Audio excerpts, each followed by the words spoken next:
কিরে রাহুল, বাড়ি থেকে চিঠি পাঠিয়েছে দেখি। যার চিঠি তাকেই খুলতে দে। ঠিক আছে, লে খোল। না না তুই খোল।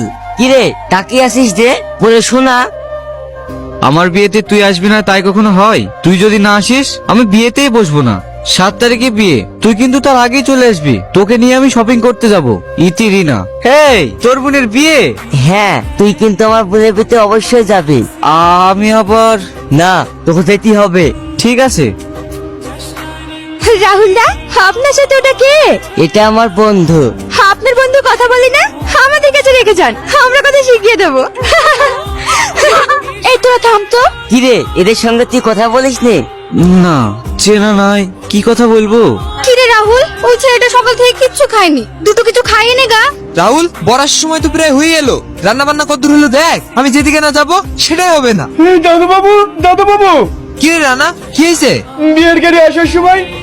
তুই কি বলছিস? হ্যাঁ দাদু বাবু, আমি ঠিকই বলছি। তাহলে আমাদের রিনার কি হবে? এত বড় সর্বনাশ হয়ে গেল, তাহলে আমাদের রিনা লগ্ন কষ্ট হয়ে যাবে। ওগো, তাহলে এখন কি হবে?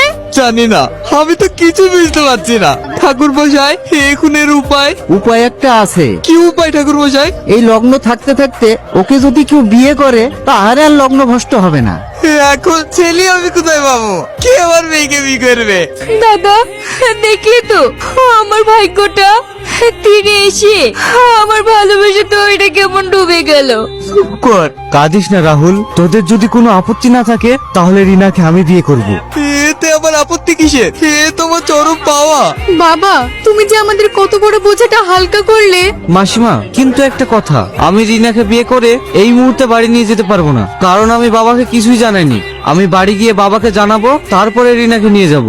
না না, এতে কোনো অসুবিধা নেই। কিরে, তোরা সব কোথায় আছিস? শাক ভাজা, হলুদে। দাদা, অন্তত এক কাপ চা খেয়ে যাও। অনামিকা, আমার কি চা খাওয়ার সময় আছে বলো? বিজয়ের 7 দিন পরীক্ষা হয়ে গেল, বাড়ি আসার কোনো নামই নেই।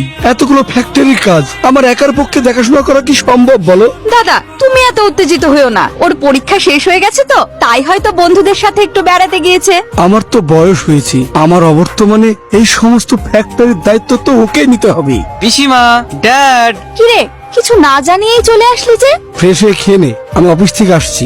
ড্যাড, তোমার সঙ্গে আমার কিছু কথা ছিল। ঠিক আছে বল।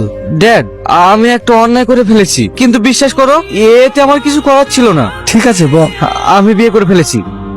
বিয়ে করে ফেলেছিস মানে? আমাদেরকে জানানোর প্রয়োজন বলে মনে করলি না? জানানোর উপায় ছিল না। না, এ বিয়ে আমি মানি না। যার আখা চুলো নেই সেই ঘরে তুই বিয়ে করবি, তা আমাকে মেনে নিতে হবে। যা, এই বাড়ি থেকে এক্ষুনি বেরিয়ে যা। বাবা, দাদা, এ তুমি কি বলছো? আমি ঠিকই বলছি। চেনা নাই জানা নাই একটা মেয়েকে বিয়ে করলি হলো? মেয়েরা কি জিনিস ও সেটা জানে? ওরা স্বার্থপর, লোভী, টাকা পয়সা ছাড়া কিচ্ছু চেনে না। তুই জানিস, তুই তখন খুব ছোট, তোর মা তোকে আমার কাছে রেখে অন্যজনের হাত ধরে পালিয়ে গেছে শুধু টাকার জন্য। বাবা, সব মেয়েরা এক হয় না। ওই মেয়ের এই বাড়িতে কোনো জায়গা নেই। আমার স্ত্রীর যেখানে জায়গা নেই সে বাড়িতে আমিও আর থাকবো না। তোমাকে আমি প্রমাণ করে দেখাবো রিনা আমাকে কতটা ভালোবাসে। বাবু, দাঁড়া, যাস না বাবু।